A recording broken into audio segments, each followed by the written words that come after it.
Hey everybody, before we get into the video itself, I wanted to thank you all for the ongoing support. If you want to help keep this channel going and support me, you can do so by sponsoring me on Patreon, or you can also get in touch to order an art commission. Details on how to do this can be found in the description below. I also sell artwork on my Etsy store and also sell exclusive t-shirts on TeePublic. Links to all of these can be found in the description below. Without any more delay, here's the video. As often happens with a busy schedule and an oversaturated movie industry, I missed the boat on getting this video out when this film was released. So here's a quick sum up of my thoughts on it.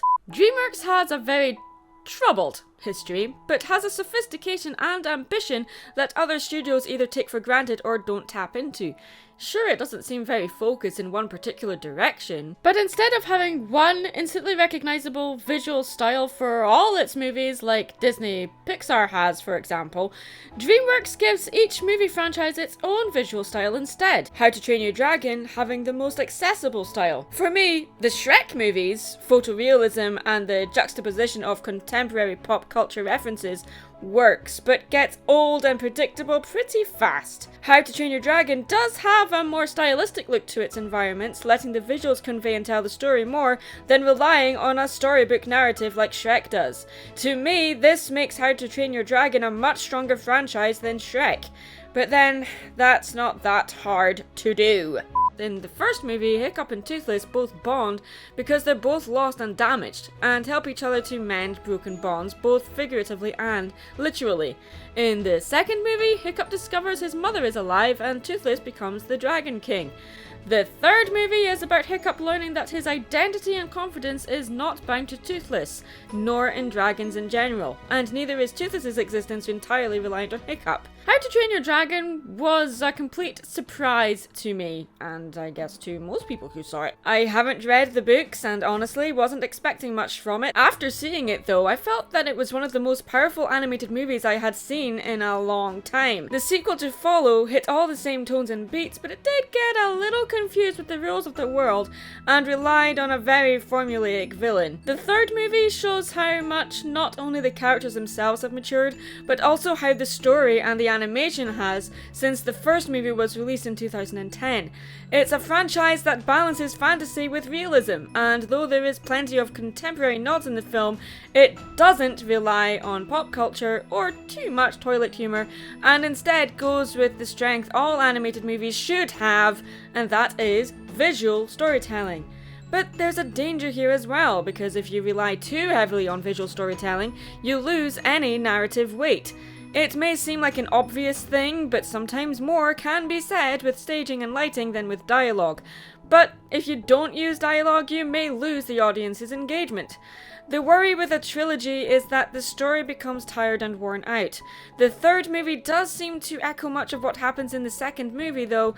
Dragon hunters threaten the livelihood of dragons and Hiccup and his band must stop them, yada yada yada yada yada. But what makes this movie feel weak is that the villain is basically Hiccup's opposite, a tired and overdone trope that was probably the movie's weakest part.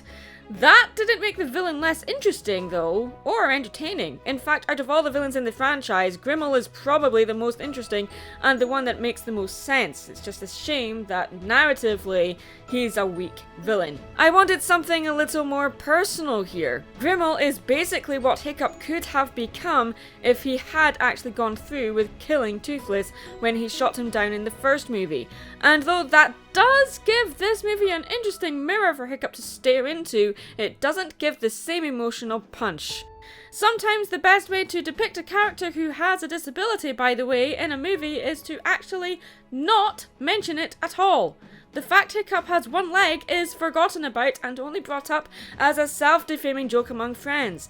As someone who has had a family member who was a double amputee, I can vouch for this being a normal thing. Sometimes making a joke about something life-changing, like losing a limb, is the best way to make it a non-issue until it actually does matter. And in this franchise, it really doesn't.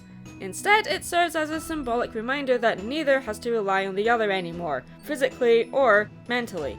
How to Train Your Dragon as a franchise is a perfect example of minimal storytelling, allowing moments of drawn-out sequences of dragon flight, allowing the dragons to communicate and express themselves through body language and animal noises, mimicking real-life mating rituals, often mimicking cats or dogs or even toddlers at times with their emoting.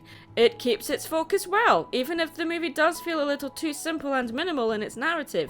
Sure, the visuals more than make up for that, but I wasn't as engaged with this movie as I was in the other two. Perhaps the hardest part for me was dealing with my reluctance to let go of this franchise, regardless of the problems the franchise actually has.